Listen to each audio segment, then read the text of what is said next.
as we all know by now.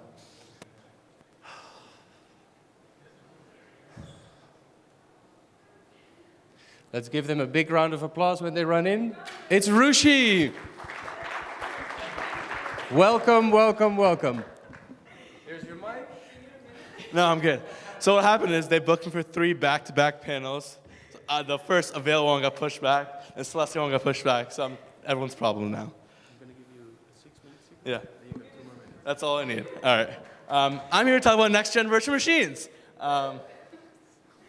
So last year, we saw $3 billion lost in smart contract hacks. That number is up to $4.2 billion. The problem in execution machines and next-gen blockchains is pretty clear. You probably want to deploy your smart contracts, deploy your Curve on Aave, Uniswap, whatever, but it's getting hacked every year. The most common bug in today's blockchain ecosystem is re-entry. You deploy a smart contract, thinking it's all good, there's integer overflow, and bam, the next day you lose millions of dollars, if not billions, right? Move is built by Facebook. For those who aren't familiar, poured $1 billion of research, developed an Aptos and Sui, built-in bytecode verifiers, interpreters, whatnot, to make sure that when you do deploy smart contracts, it's done so in a secure and fashionable way.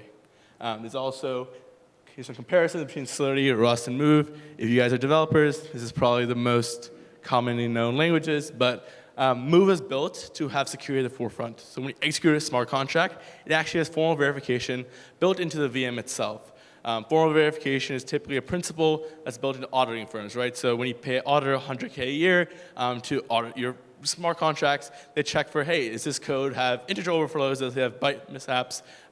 What Move is actually really special for is it happens in the VM itself.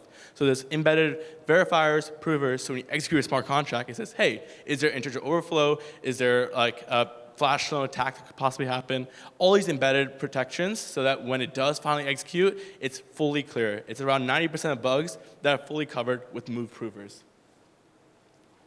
So a little bit about what we're doing and where we are. Near just announced their DA, so that's kind of where it's come from, NearCon. But we essentially have all these different DA layers that's kind of building up into here. And this is kind of our tech stack. So right now, we're seeing a huge rush in execution layers where anyone can use whatever VM they want. We saw Eclipse launch with the Solana VM. We saw the Fluent guys launch it with the Wasm VM. And now we're coming to market with the Move VM, built by Aptos and Sui, obviously. But now we're bringing it to Ethereum in an Ethereum native way. So first off, starting with the M1, which is a decentralized sequencer. Biggest problems we see with the Arbitrum base right now is with a single node, there's large points of failure. Now with M1, you can use 100+ nodes, have decentralized sequencing that's actually economically incentivized. So you can stake your native token, you can launch your own native token, stake it as well, and spin up your own rollup using the shared sequencer, using Ethereum settlement, using whatever DA choice you want. In this diagram is near DA. We're announcing Celestia, Eigen, and Avail partnerships later this month, which is why I'm all over the place. And use whatever VM you want. So we're fully Aptos compatible, Sui compatible, and the actual benefit is that we're fully EVM compatible. So obviously the issue with next-gen chains is cool. You have this cool virtual machine that requires a programming language, but everyone writes Solidity, everyone writes EVM code. So the question is, how can you get Curve, Uniswap, Aave, these big blue chip protocols, as well as the average Solidity developer count to use next-gen VMs? What we did is we built a transpiler. So anytime you launch a Solidity code, it transpiles out a Move bytecode and launches on the virtual machine itself. I think the biggest issue we see in execution layer environments is everyone's like, cool, the EVM sucks, but no one wants to do anything about it because it develops like the entire mindshare and the whole roadblock is everyone writes Solidity. So how can we scale Solidity while leveraging Ethereum settlement? And that's the kind of architecture we're bringing. The modular Move VM that's fully EVM compatible, that uses the Ethereum settlement, that uses whatever DA you want. The cheapest and most efficient rollup on the market today. A little bit about more performance and more benefits of Move. For you gaming nerds out there, Move is built with gaming in mind with the concept of dynamic NFTs. Right now, if you look at a first-person shooter, you've minted 1 million NFTs when you're killing 1,000 zombies. Whether it's a mag upgrades, you're changing the caliber. That's a lot of different state changes that lead to new minting NFTs, which can often clog up the network. If you look at DeFi Kingdom and Harmony, they actually broke the Harmony chain because they're doing so many transactions. So next time this bull cycle comes, which hopefully soon, these gaming protocols that have raised so much capital are going to be minting millions of NFTs.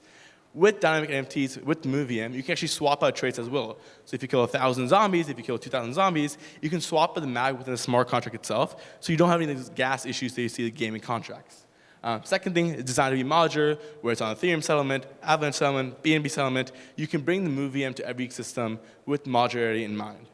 And last thing is parallel processing. It's pretty much a Solana thesis in speed, speed, speed. Eclipse brought it to market in the modular native fashion. We're going to be the same thing. We notch 146,000 TPS, bringing parallel processing, specifically the DMBFT, to the Ethereum settlement and modular thesis.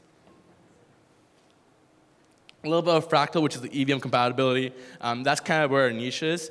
So the biggest issue I touched on with next-gen VMs and execution environments is how do we get Solidity developers using this? So the transpiler is pretty cool because we built a mapping system. So essentially, Solidity has 146 opcodes, Move has 54 opcodes, which is why it's generally more secure.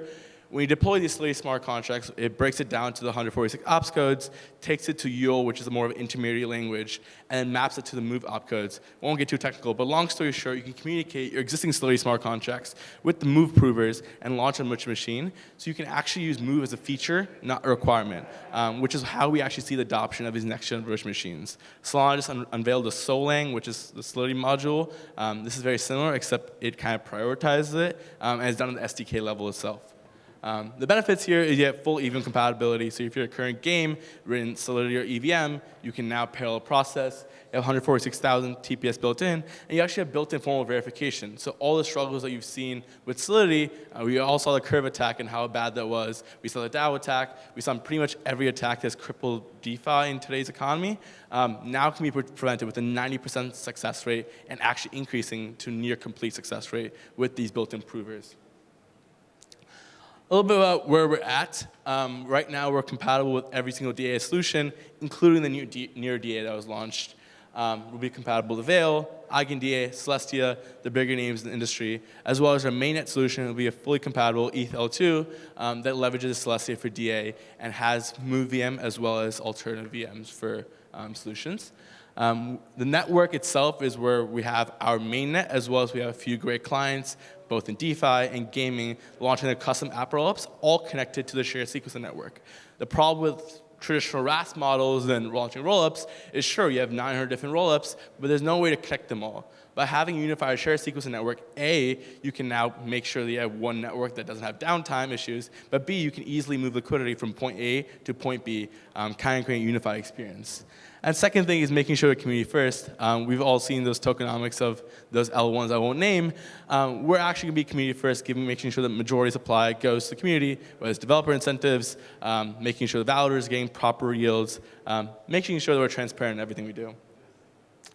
And yeah, it's a little bit on the Move stack, which is how you can leverage the execution environment. It's the first execution layer environment focused stack where you can use whatever DA, use whatever rollup stack, but we're actually focusing more on the VM itself. We do this through a revenue sharing model, which I'll get more into a later point, probably in the panel. But essentially, you can use your VM, use whatever stack you want, and launch your Move rollup at will with composability built in. And yeah, I'll get more into the day zero partners because I know my time is wrapping up, and then we can get into the partners. What we see is actually a lot of organic growth, both on the EVM side. We've onboarded some of the bigger NFT marketplaces, DeFi protocols, launching natively on the ecosystem. We have a lot of Cosmos protocols building on top of us, like Shogun Finance and the latest Binance Accelerator, as well as onboarding the top 5 Aptos and Sui protocols, and kind of being a hub of all these different chains. So you have Move development, you have EVM development, and now you have Cosmos development, since we're fully IBC compatible. Kind of be a melting pot of all 3 ecosystems. And yeah, I think that's my time. Thank you guys so much, and sorry for being late.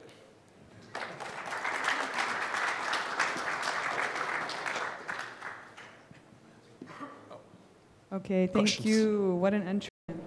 Very New York. It's the East Village of me talking. Do we have any questions? Questions? I guess it was pretty self-explanatory. All right, thank you so much. We'll see you on the panel.